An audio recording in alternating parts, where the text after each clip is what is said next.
Here are 6 powerful thoughts that made me wealthy that you could easily implement today. And the last one is definitely my favorite. One research states that humans have approximately 60,000 thoughts a day, and 80% of the thoughts are negative, which is a lot of negativity constantly going through your mind. And one survey also mentions that 71% of our stress is related to money. And another survey indicates that every 8 out of 10 Americans are stressed about money. So the thought that you have about money, whether it's positive or negative, can really influence your daily life. And it could also influence the actions that you take and the financial habits that you have, like how you save and invest your money. And the thoughts that we have about money is usually a result of constant exposure from others on how they view money, especially from our parents, our family, and our friends. But this is also impacted by the content you consume online. And although these thoughts are strong indicators of our behaviors, it's also not permanent either if you're not a fan of them. So the first thought that helped me to get wealthy is more of a foundational mindset that helped impact other thoughts. And that is how much money you make and how much money you have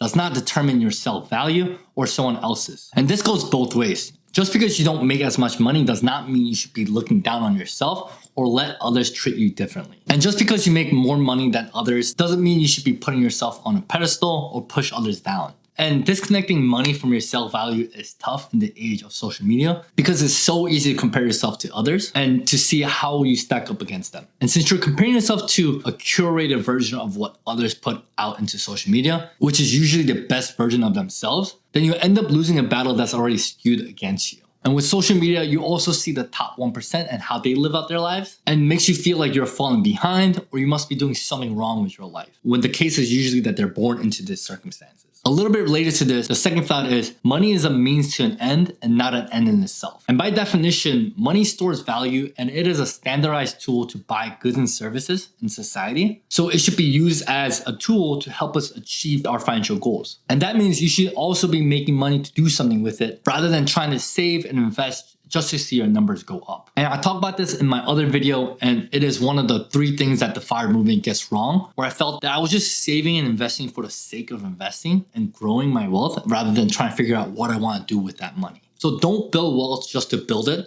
Have a goal in mind that you're striving for and leverage your wealth to achieve those goals and not let your money be the end goal. So the third thought that helped me to build wealth is by thinking in long terms. So rather than thinking in weeks or months, I think more in terms of years or decades when it comes to money. And that helps me to stay level-headed and not get lost in the noise, especially when the stock market isn't doing so well and my investments lose a significant amount in a short amount of time. And it's because I've also been on the other side of the spectrum where I will constantly check if my investments were up or down for the day. And it could be exciting and fun in the beginning, but I find it to be mentally draining after a certain time. So now I look at my investments every month or two, and I don't actively seek out how my investments are doing. But I'll still hear the news and see how the stock market is doing overall. But I like to keep an emotional distance because I don't want my everyday emotions to be influenced by something that fluctuates minute by minute and day by day. And that's because I know my portfolio will grow in the long term. And even if it dips, I could trust that the market will bounce back up with enough time. Especially when you see that every other week you can hear on the news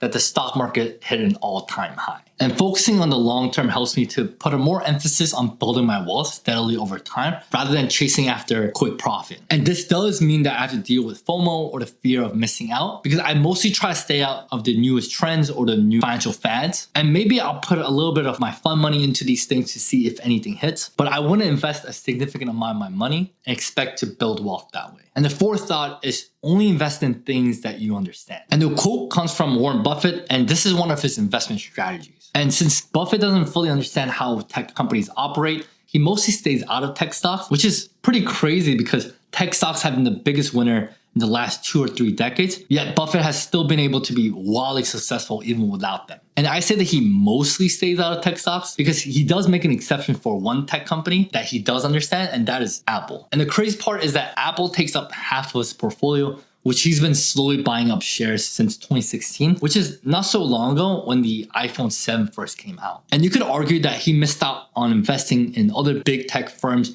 that would have made him even more money. But you could also argue that he's been successful because he's been sticking to stocks and companies that he does understand, which mitigates the risk of him losing money. And this is a lesson that I had to learn the hard way because I invested into cryptocurrency without really fully understanding what they are and how they work. And the only reason why I bought into them is solely because of the hype around it. And I ended up losing a few $1,000s because I invested into crypto I've never heard of and only bought it because it was cheap and thought it would do well. And did I do any research on them? Not at all. But did I still have a good feeling that it would still blow up? You bet I did. Well, I guess it did technically blow up, but not in the way that I wanted to go. And the last time I checked, I think I lost around 90% of whatever I invested. And the fifth thought that helped me to build wealth is by having an abundant mindset when it comes to money. And for me, one of the hardest part about growing up without a lot of money is that I had a scarcity mindset where I felt like I never had enough money to go around. So I would clinch onto the limited cash that I did have and hoard it like it's my job. But having an abundant mindset also helps me to know that there is plenty of money to be made out there. And I can be content with the money that I already do have. And the sixth mindset that helped me to build wealth, and my favorite, is living like I'm broke. And I'm pretty sure it was Mark Cuban who said, try to live like you're in college even after graduation. And I already have an advantage where